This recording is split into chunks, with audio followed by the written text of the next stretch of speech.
Great. Today we are going to be starting decimals today.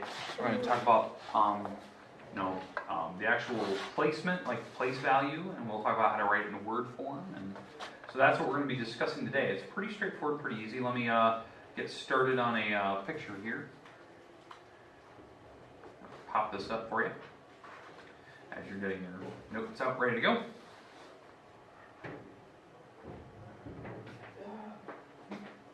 Yeah. All right. Here we go. Oh gosh. So, this is our place value chart that we use for decimals. So we're in the decimal form. So, we're in section 5.1 now. We're into the rational numbers. So we've been talking about fractions, in chapter 4. Actually, chapter 3. So we're in chapter 4 now, 4.1. 4.1 is about rational numbers, because we've been talking about fractions. Fractions are rational numbers, but the rationals themselves can also be decimals. So that's what we're going into. So we're going to start talking about how to add, subtract, multiply, divide decimals, do all that good stuff. But today's stuff is based on place value. Do we know how that works? Do we know what place value means? So place value, and talk about how to write words correctly, all that good stuff. So we have quite a few examples I want to just talk about today. I think it's pretty straightforward, but place value needs to be written into word form. So we're going to be doing word form for the first part, and then after that, then we'll start talking about like what we're going into next, like rounding and all that good stuff. So this is going to be our main thing today. But I do want to talk about the uses. Like that is kind of a big thing. Is like, why do we need this? Why do we use it? Uses for it. That's what we're going to talk about today. So. Do you have any games next week? 2. Third or Tuesday, Friday. Okay. Okay. I guess Tuesday's home. I think so. That's usually how it works. Okay. Okay, good? Okay. Understand? Alright, so let's go every other number. So we're going to start up here and we're going to work our way to the back. So give me any number you want. 5. 5. Okay. 5. I'm going to go 6. Go another number. 7. I'm going to go 8. 9. 0. Ooh. 1. I'll go 2. We'll stop there. Okay. Okay. Alright. So let's say that this is our number. Now, there is a decimal place. It is right here Yep. in this particular number. So let's say that that's my actual number of choice. The goal here, what I want to do, is talk about how to write this in word form, the correct way. Okay? So how we're actually supposed to do this. I want you to ignore everything that's after the decimal. Ooh. Good. So we're going to ignore those. Okay? Okay. So ignore that. Up here, we have this comma. The comma's right there. We're going to say the number, then say what spot the comma means. Say this number, and then we're going to say a word for the decimal. Okay? So the number up front, what is this number right here? 56,789. Good. All right. So 56. So 56. Now 56 has to have a hyphen because it's a 2-digit number and has to have a hyphen in it. So 56. And then you're right. You said 1,000 because we hit the first comma. Yep. So you're right. And then we say the next one. And again, if you want to put a comma after that, you're totally fine. You don't need to. You can. It is correct. Correct mathematics to actually put the comma there. Then we write 700. 89. 789, and 89 needs the hyphen, so 89. Okay, and now we don't need to say any place value because we're in the ones area, so we don't need to write thousands or millions or anything like that. Only when you hit commas do you need to put it. Now, when you hit the comma, which we just did, and we just hit the decimal or the decimal point, right? We just hit this dot. Okay, now we have to write the word and. So this is the first time now you can write the word and in our math. Because before, even on the semester test, we talked about that when you're writing out words in word form, you can't use the word and. You always had to just string the words together, thousands, millions, whatever it was. Okay? But now we can write the word and now what we do is we go back here, and you do the same thing. You say whatever number this is, and then we'll say what spot it landed in. So now this is the goofy part. Whatever number this is, it's like we're starting all the way over. So that's why I say I want to separate. This is now a brand new number. So like, what is this number if you were to say it out loud? So if I just get rid of like all these numbers and I just wrote down this on the board, how would you say that number out loud? 12,000. 12 thousandths. Yeah, you just say the number 12. So we write 12, and then you say what spot it landed in, and it landed in the thousandths. Now the big thing is, thousandths has a THS.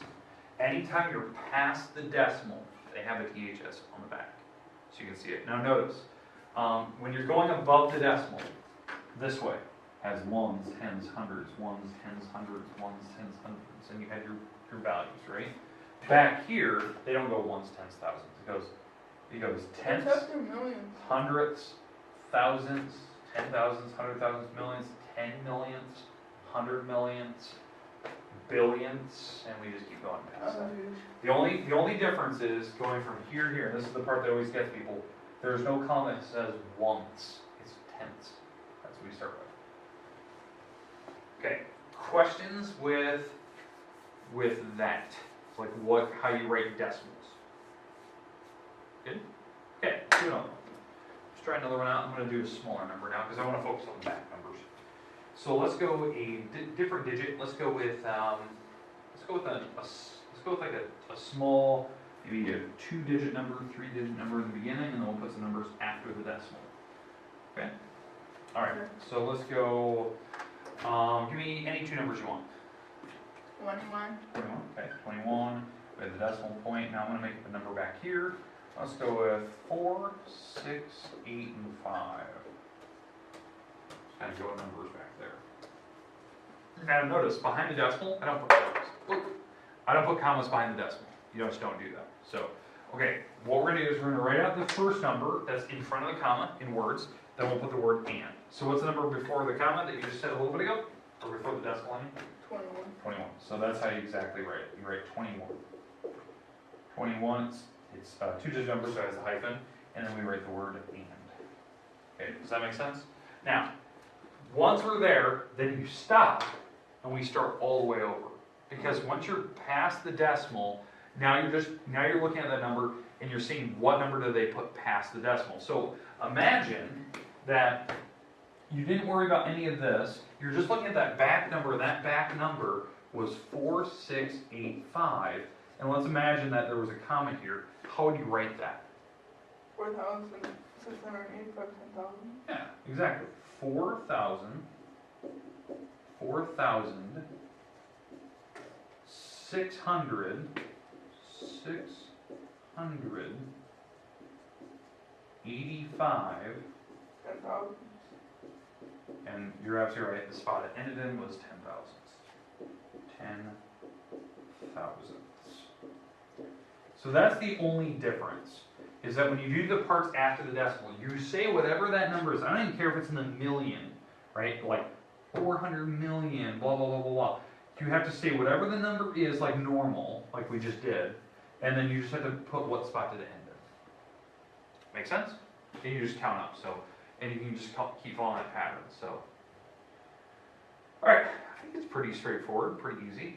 So I just want to make sure you get used to that, because we're going to do a couple examples, and I'll have you try out some here in a little bit. Okay. All right. Now the uses. Why do we have this? What would be a major use for writing decimals? What do you think? Money. Money. Yeah, you're absolutely right. When you write a check, you have the option to write it into word form. Because in fact, let me just put up the picture of the check that I have here. I have one. Let's put the picture of the check that I have. Where did I put it? Maybe it didn't actually.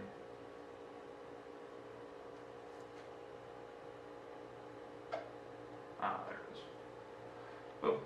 Okay, here's my blank check. It's generic. It doesn't have any real numbers on it, but that's my blank check. You write out, who it's going to. Maybe you're writing out to GHB Schools. GHB Schools. What is today's date? Is it the 12th? 1/12/2019. case of this thing, so it's 2018, now let's do it, 2018. And then we're gonna write out a check. Well, maybe the check you wrote out was for 25.35. Maybe that's the way you want to write it. Maybe you're writing out some money for a shirt order, or maybe it was lunch money or something like that. Well, the idea is that when you write this out, you have the option of writing it however you like. Because some people don't like to write their checks like this. Some people like to write it, 35 over 100. That's the same thing as 35 cents. But when you write it, you have every option that you want to do. Maybe you want to write yours like this. So 25, and maybe you want to write it 35 over 100. Do it like that. Maybe that's your style. Maybe your style is where you like to put the decimal point. And then put 35 here. 35, and then you have to write what spot it's in. Well, that's the 100th spot. The 100th spot. Because it's the second number, right? Because it was tenths, hundredths, so you ended in the 100th spot. So you can write it like that. Maybe that's your style. You can pick that, and the bank will want to know like how you want to write your checks. And then obviously you got to put your signature. So here's your. There you go. And maybe this is for lunch money. And yes, I always recommend that. You don't need to, but I always recommend for in the memo line here, you write down what it's for. They call it the memo line. This is not the only thing you don't need to fill out on a check. You don't need to fill that out. It's just for your personal reference. When the bank gives you copies of your checks back, you want to like, what did I write that check for? Oh yeah, it was for money, lunch money. So I always put those in there. But again, remember, if you're working at a business, maybe you're working somewhere, addresses and everything has to be printed, has to be local. The bank has to be in the same town as that, pretty much, or somewhere really close to it. So make sure that and the bank has to be printed. They have to have a routing number and an account number. Okay, and then up there in the corner, the check numbers have to be printed. So you have to see if they're printing checks. And the big thing is like knowing like if it has perforated edges, that kind of makes a big difference. Knowing if certain numbers match up. There's something else you can look up where it's something like the digits that are below the check number here. Yeah.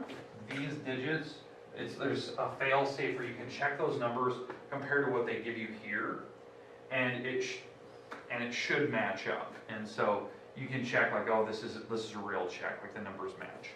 So, but yeah, that was kind of a main purpose. So it's weird the Apple TV stuff's working, but yeah. So that was kind of the idea. That's what I wanted to talk about today.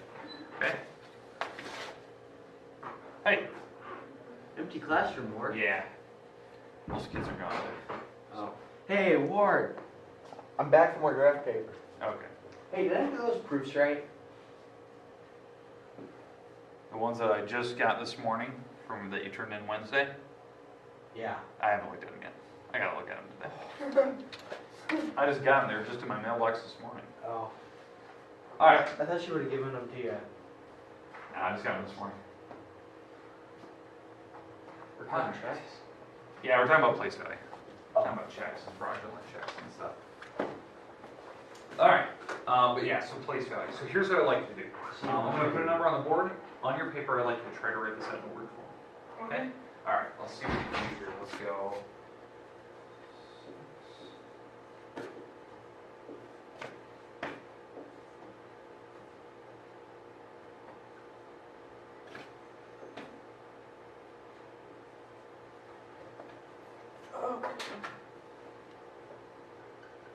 Okay, so you need to write out the number, the digit, and then put it in words. I want to see if you can do that. Try a couple of these. I'm going to try 2 or 3 of these.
So, if it's in the ones, do I put anything after it? Nope. You don't need-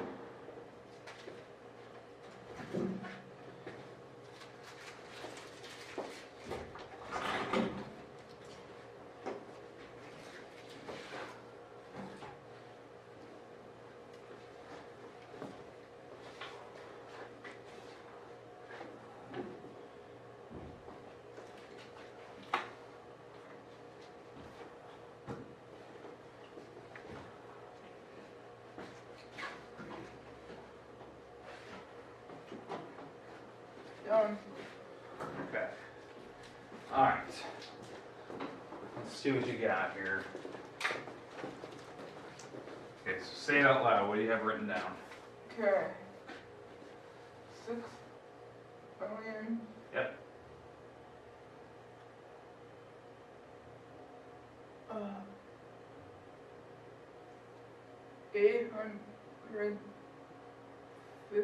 850,000. Yep.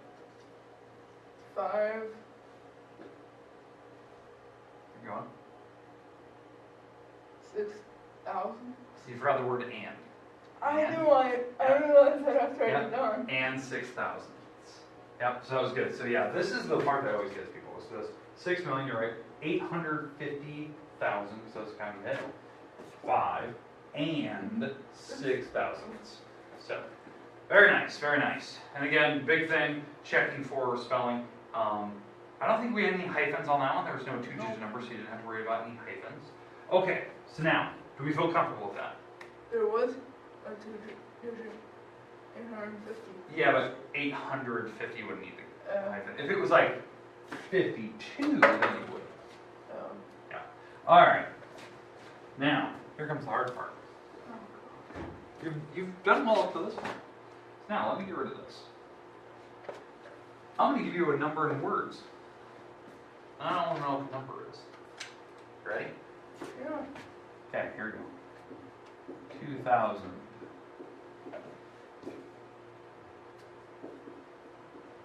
$403 and 1,600 thousandths.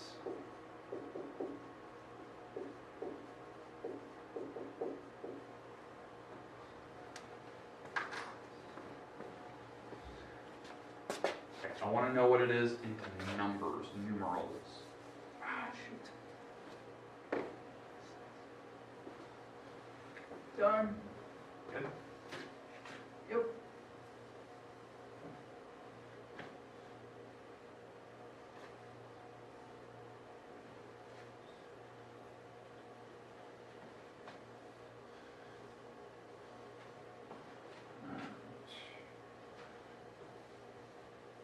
Okay, so let's see. And so decimal, and what's the numbers right after? 16. Close. What's the only part you think you messed up on? I really can't remember. It's the 16 you messed up. You had the 16, but the problem is you ended it in the wrong spot. So, what I mean by that Oh, is when you say 2,403, okay, I'll write this down. I forgot to put the 0. 2,403 and, okay, so we got the word and, 1,600 thousandths. That means the 16 has to end in what spot? 100 thousandths, right? So 16 is back here. Ah, That's where the 16 is going to end. So you had it right. Problem is, you didn't know how many zeros to put. Tenths, hundreds, or thousandths, I should say. 10 thousandths, 100 thousandths. That's where the 16 should end. Okay, you want to try another one? sure. Alright, so now remember, you gotta focus where the last digit is gonna sit. Yeah. Okay? Did Sam leave early for an appointment or something? Alright, let's try another one of these. Let's see how well you can do here. We're gonna go with, Ah,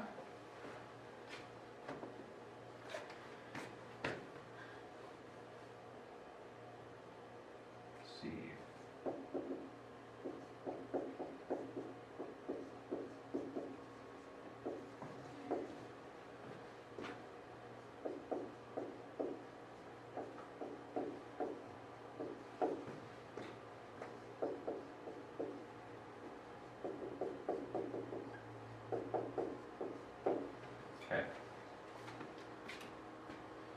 see if you can figure out where this one's gonna go. Now, the big thing you gotta focus on, where is it gonna end? Where is it gonna end? Okay. Okay? Now, do you want that chart back up here? Are you good?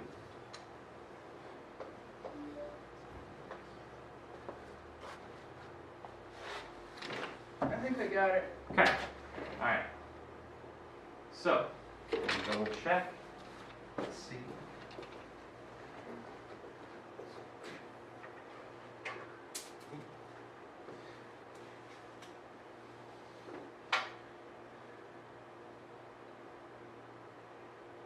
No, Oh, I'll let you go.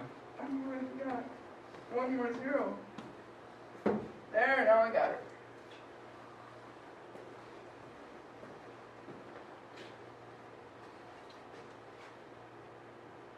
No? What? No. Oh, What part do you think you messed up on? Let's start there. the millions. I agree. You didn't end in the right spot. Plus, the number in front of the 4, you forgot something.